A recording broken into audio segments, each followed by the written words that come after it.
الشيطان الرجيم بسم الله الرحمن الرحيم الحمد لله رب العالمين الرحمن الرحيم مالك يوم الدين إياك نعبد وإياك نستعين اهدنا الصراط المستقيم صراط الذين أنعمت عليهم غير المغضوب عليهم ولا الضالين آمين. اللهم علمنا ما ينفعنا وينفعنا بما علمتنا وزدنا علما نافعا ورزقا طيبا يا أرحم الراحمين. That is, O Allah, teach us that which will benefit us by that which you have already taught us, increase us in knowledge that is beneficial, in deeds that are pure and good. Oh, you are the most merciful of all who give mercy. And this is our course, Intro to Islamic Sciences, where we are using a survey book division of Islam to go over the various sciences, and as we approach them, we will go into more detail. The topic of this section that we're working on right now is the Quran. I believe this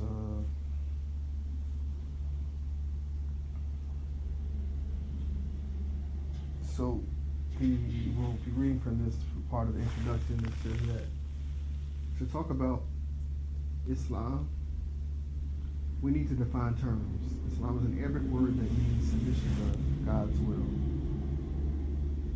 So when we talk about this term Islam, it's defined by the Quran. There's an ayat in the Quran that says, Al-Yawm akmaltum lakum dinakum, and then, so this day have I perfected or completed your faith or your way of life. And then it says that I have named, this is from Allah speaking, named Al-Islam. So the word we get for our religion is directly from a verse in the Quran, and that word literally means to submit our human will to the will of Allah.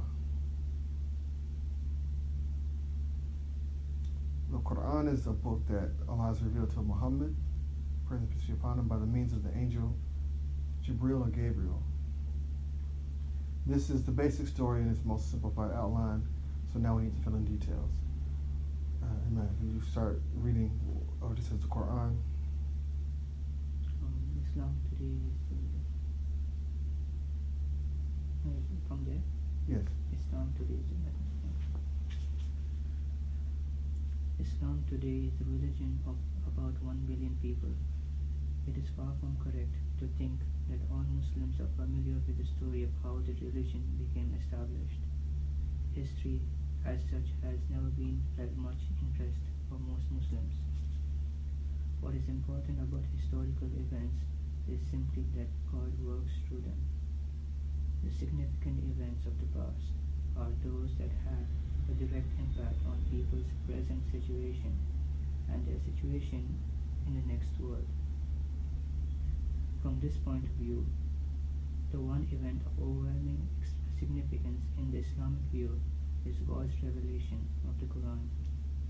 The actual historical and social circumstances in which it was revealed is an extremely specialized field of learning that few scholars ever bother with. The fact that Western historians have devoted a great deal of attention to the issue says something about modern perceptions of what is real and important, but it tells us nothing about Muslim perceptions of the Quran's significance. So we pause here. So this here is actually an introduction of one of the sciences of the Quran. And we'll talk about this when we get to that section of the science. But as Muslims, we study every aspect of our deen, and the study of the circumstances, the conditions of revelation, is a science called Asbab al-Nuzul. And so this gives the regions or the occasions of revelation.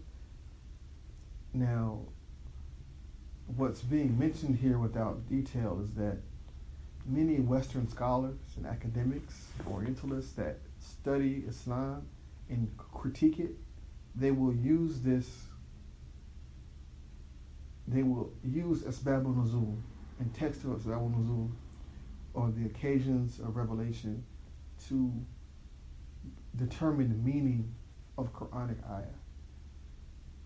And then they will say that if this is what this means, if this is the occasion, then any other meaning that comes out of that is a misapplication or a misunderstanding.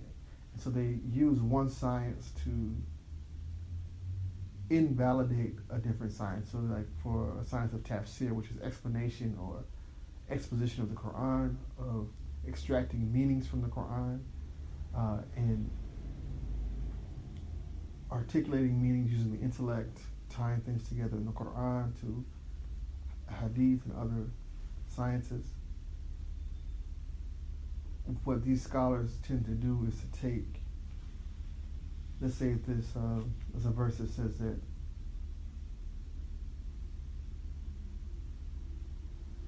there's an ayah, let's say, about drinking in Salah, and that's a very specific instance.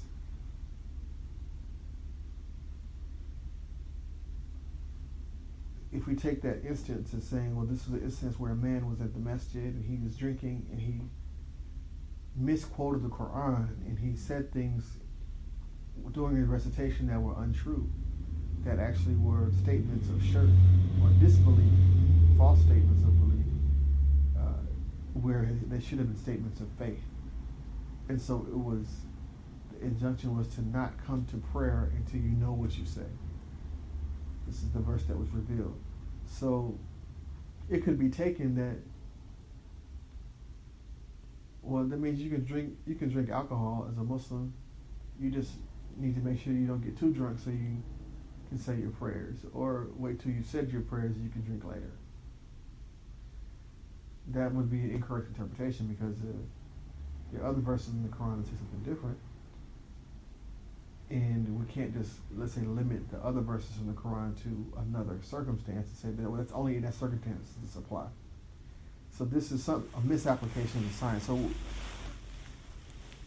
when we, as Muslims, we look at the Quran as an authority, and we look at sciences as a means to get meaning from what's in the Quran, but it's not absolute.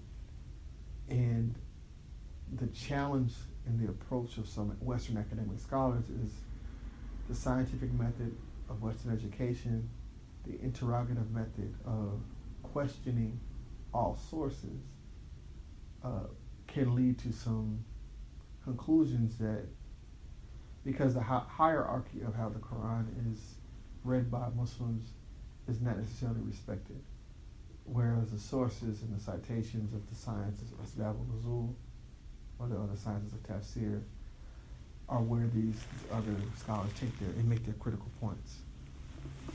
Does that make sense? Yeah. So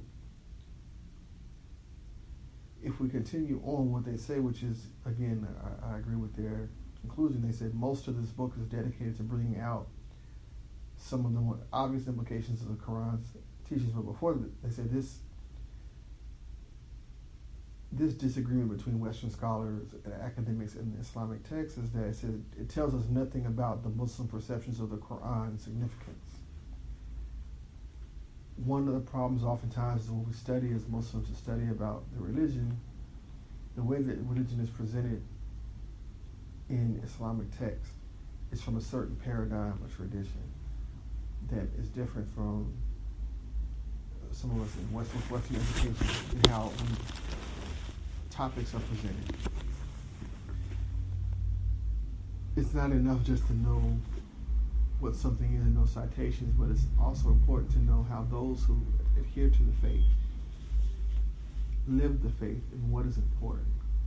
And so part of the tradition of Islam is it's not just the text, but it's also the communities of people that live the text, that embody the Quran.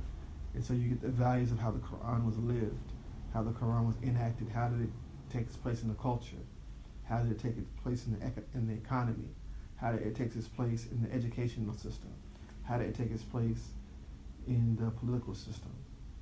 looking at all these areas of life, how did it take its place in the family life? How did it take its place in the individual and the spiritual life? These are all aspects of how you can see and study the Quran by time period and by community. And so looking at Muslims and studying our religion, especially when we look back at these past communities, it's not something that we can do simply by reading the text. We also have to kind of read the culture, the society, the time, and the context. So what this book will give us an insight into that. It starts us down that path, and we'll continue to try to dive into the context. Does that make sense? Yeah.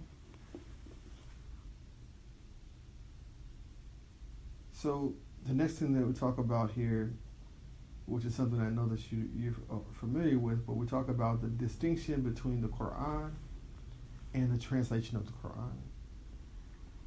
Most Muslims will refer to the Quran interchangeably, whether it's a translation or whether it's in Arabic, Quran.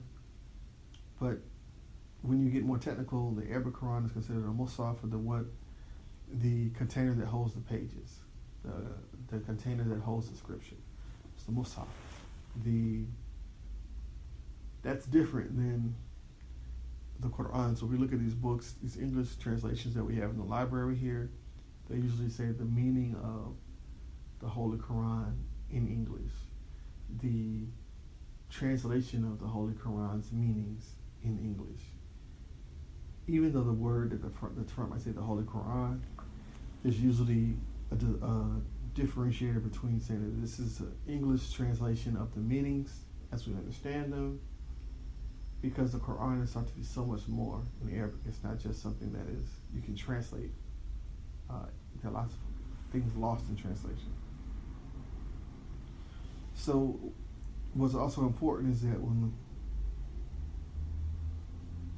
as Muslims we have this view that the Quran in its original language is sacred, and that is the only scripture. Anything else is an attempt to understand that. This is very different when juxtaposed with the Christian view, where the Christian view is the Bible is the Bible no matter what language it may be written in. For Muslims, the Quran is specific to Arabic. It's a sense, that form is essential to any meaning that the words convey. Hence, the Arabic Quran is the only Quran. Translations are simply interpretations. So,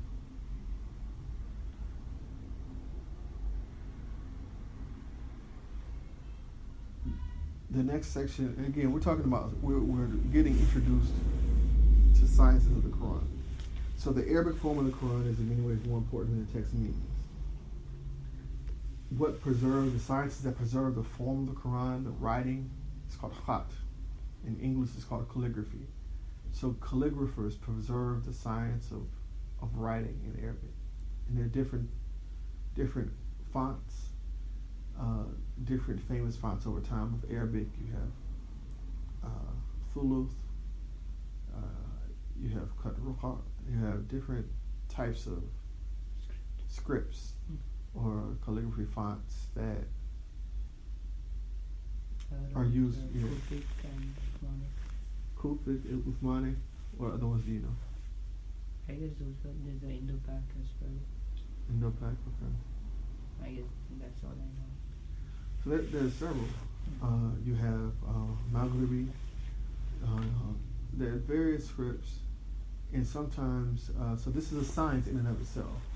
When I studied, my teacher who taught me khat or calligraphy script, he would take a piece of chalk and he would write, like you see these immaculate writings in the masajid, and he could take chalk on a chalkboard and make it look like that, and he could write in the different scripts.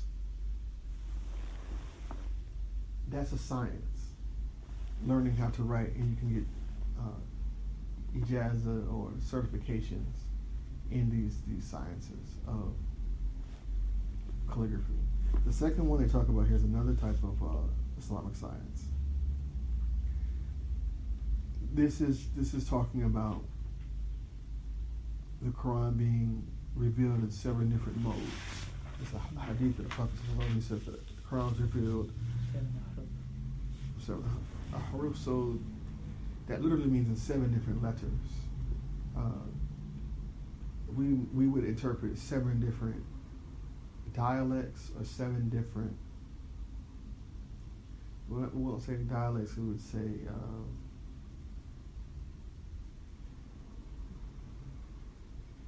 not 7 languages, but 7. I don't know how we left that. 7 different palettes, maybe what we would say. So 7 different vocal patterns. So there are 7 different types of Arabic spoken, dialects of Arabic spoken in the Arabian Peninsula at the time of the Quran's revelation. And so the Quran was revealed in each one of those, meaning that there are variations and changes. Out of all of those, there are really only 2 primary. Out of those 7, only 2 primary that are actually recited worldwide today. The most popular one being Hafs, which is Warsh, and Warsh being the second one. And so Hafs being the teacher who had ijazah from the Prophet, going back to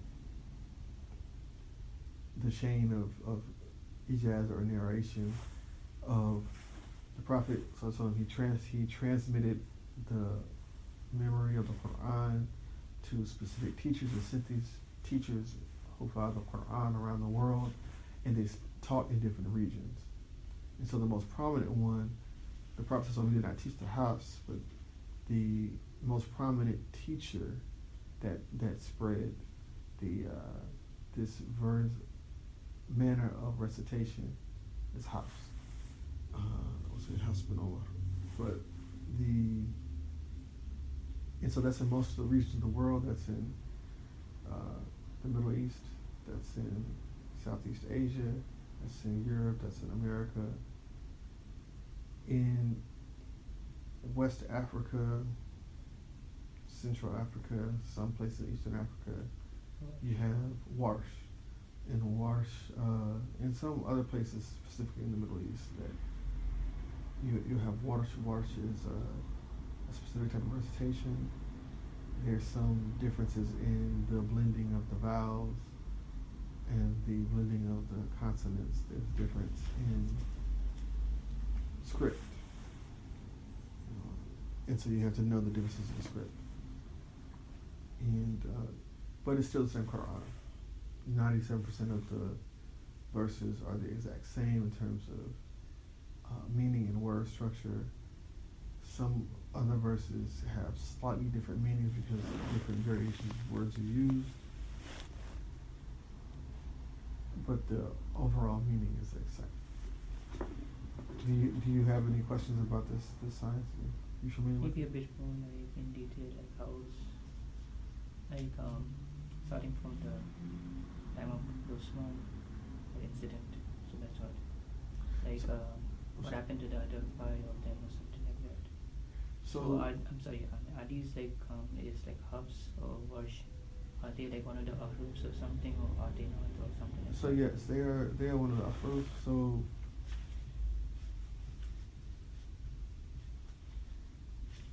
right now, when we go through the science, I'll go through all of them. So there were 7 transmitted. Out of those 7, these 2 were the most popular. Some of the communities that do the smaller or lesser known ones, so you have Qalun, you have Nafi, you have these different recitations. For example, in the Sudan, there's a different recitation, a different type of Arabic spoken, a shortened Arabic, and there's a different type of Quranic recitation that is unique to the Sudan. So there are actually 13 to 14 actually ahruf in practice, meaning that as these were taught, that there were forms of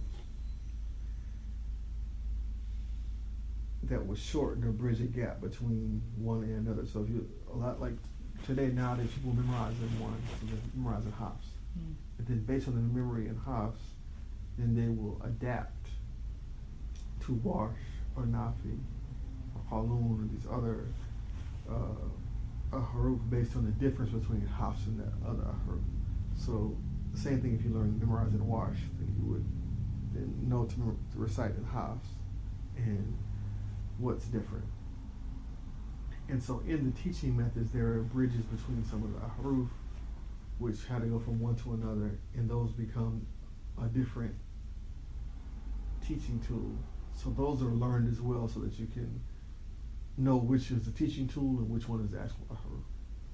So there end up being about 13 or 14 in total, 7 of them being a haruf and 7 of them being bridges between two different ones, so people memorize the haruf and then memorize the bridges so they know when they're studying, reciting, what they're actually reading. Does that make sense? Yeah. So again, as we touch on these things, we're going to talk about them. So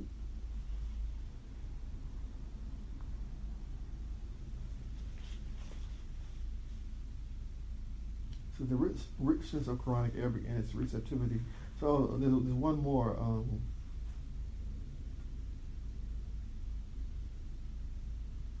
One more thing to talk about, where the form of the Quran is in many ways more important than the text meaning. So another thing that is grammar. So grammar and linguistics definition. The grammar of the Quran, there's a science of grammar called i'rab, where we would call it in America sentence diagramming, where you break down each word, each pronoun, each suffix, each subject, verb, and predicate, all these elements of the sentence, and assign meaning and value to them. That way to get grammatical precision when you have interpretation. So that's the first thing. The second thing is what's called sarf. Sarf is what we say in English is morphology. So each word in Arabic has a wazn or root that can be at least 3 letters, sometimes 4 letters. And in specific instances, 5 letters. So you have the wazn or root of Zan, 3-letter roots. And you have the rubai, which is the 4-letter roots, like Ramadan is a 4-letter root. Or the 4-letter root is basically a 4-letter root can just be broken down to a 3-letter wazn. So like Ramadan, you break that down, and then out of Ramadan you get Ruman, which is pomegranate, and you get Ramadan, which means hot, scorching hot, burning heat. So the lowest common denominator is the wazn, which is the 3-letter root, and these in the roots, the words have forms. They build on the root, and then it gives the basic verb form. It's a verb form root. Based on the families, different families, like Right. So different patterns. Yeah. Once you learn the patterns, you can see how a pattern affects a root word, and then it produces a certain effect or impact. And there are different ways. I know in English, a lot of times the grammar is broken into 10 forms. So each form representing a different meaning. So, and then the 14 tenses of verbs and things like that. So those are the 3 sciences that kind of introduce here. Did you have any questions on that so far? Again, we're just going through the introduction. We're touching on the things that we're getting into as we continue through the book. This introduction, we're going to go into detail into one. And then my job is, as we're going through this book as a basis, just a reference, I will bring in other texts that show different things. Does that make sense? So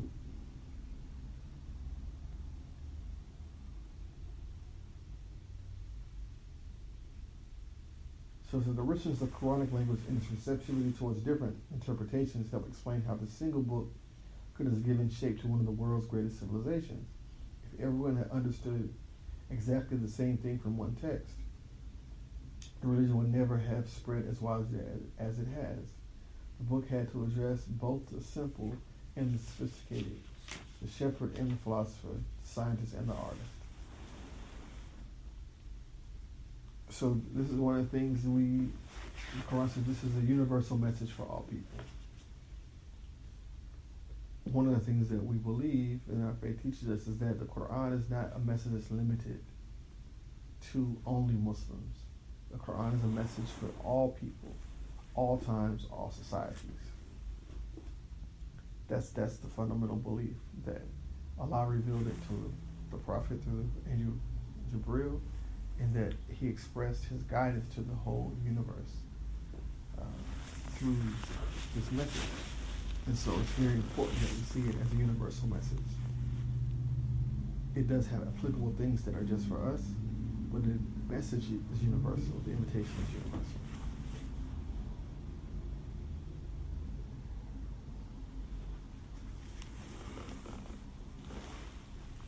So, did you want to read the next part? The Quran says that God never sends a message. Where is that? Which page? This is it's going to be page 15 in the introduction to XV. It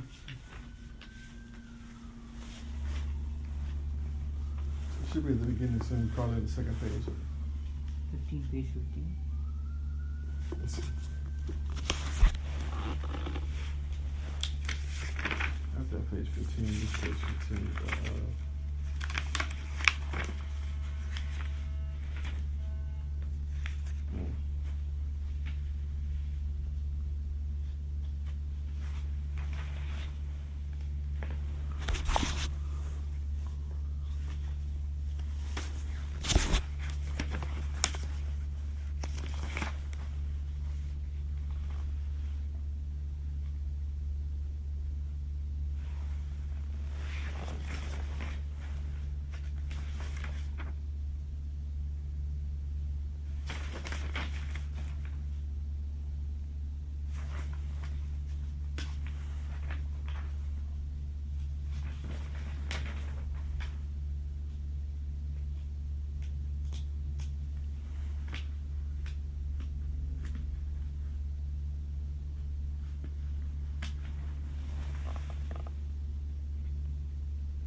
I don't know why it's different sleepy people.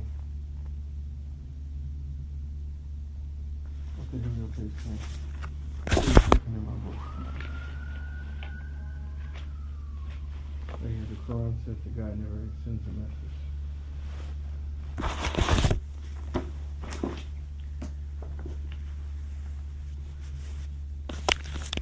The Quran says that God never sends a message except in the language of the people to whom it is addressed.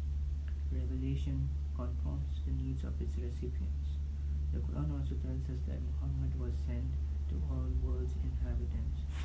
In order to present a message understandable to everyone in the world, the Quran had to speak a language that everyone could understand. And Islam did in fact spread very quickly to most of the civilizations of the world, from China and Southeast Asia to Africa and Europe. These people spoke a great diversity of languages, and we mean not only languages of the tongue, but also languages of the heart and the mind. The Quran has been able to speak to all of them because of the peculiarities of its own mode of discourse. Okay. So what is it saying here? We said this universal message, right? And that Muhammad the Prophet is the beacon of light for all of humanity. So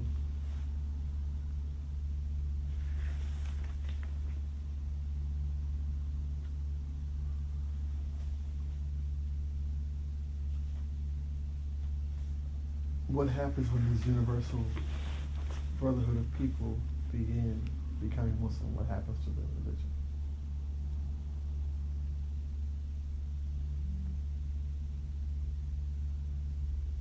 So you're asking me a question. Mm-hmm. Can you repeat it again? So what does it mean when all of these people receive this universal message? What is it saying? Like the book is meant for the whole of humanity. Yes. What happens when all of us come together as Muslims, though? What from our various backgrounds, our various cultures, our various languages, what else is coming together? Like a spirit of brotherhood or something like that. Spirit of brotherhood. Our hearts and our minds are coming together, right? Think about the experience you have coming here, and when you come here, what's the benefit of being at a university like Hopkins? When you come to class, all of you all are good students, you're scientists. What's the benefit of having these other minds and other cultures represented? What happens to your classroom? You get a lot of ideas from different regions from all over the world, which could provide great insight into new Right. further discoveries or something. So if that's what it does for science. If you bring people from all over the world together and they focus on one course, one idea, and it produces much stronger diversity of opinions, much more independent thought, better quality ideas.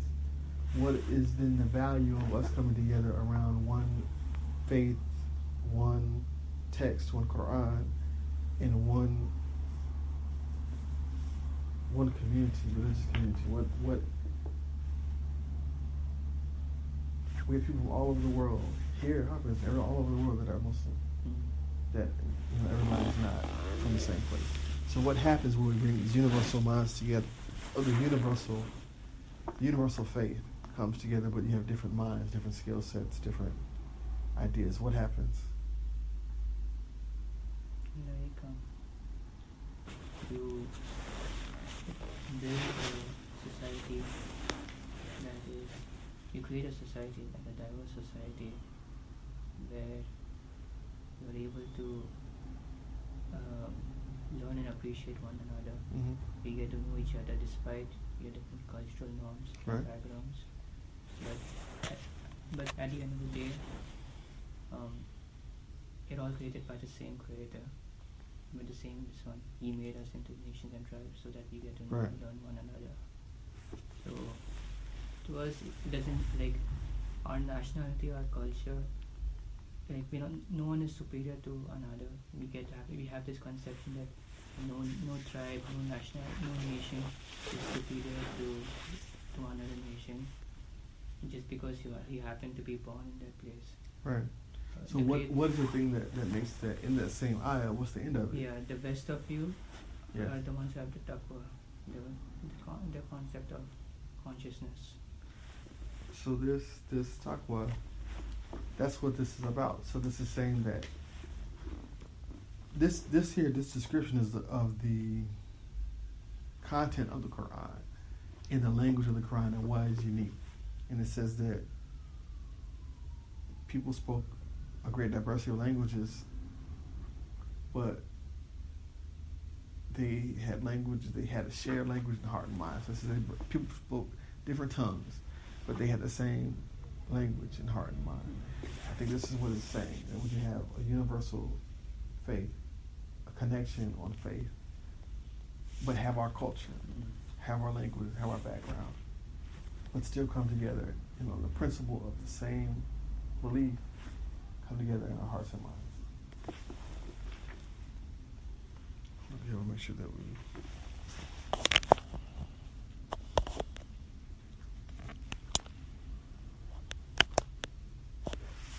So we actually we can go a little bit more. We just hit the end of the first hour. Did you have any questions before? Because inshallah next time we'll finish the introduction and go on to the next section. Were there things that you wanted to ask about that we covered? Sorry? Were there any things that we... No. Okay. The second period then is to have open discussions and talk about... I'll stop the recorder.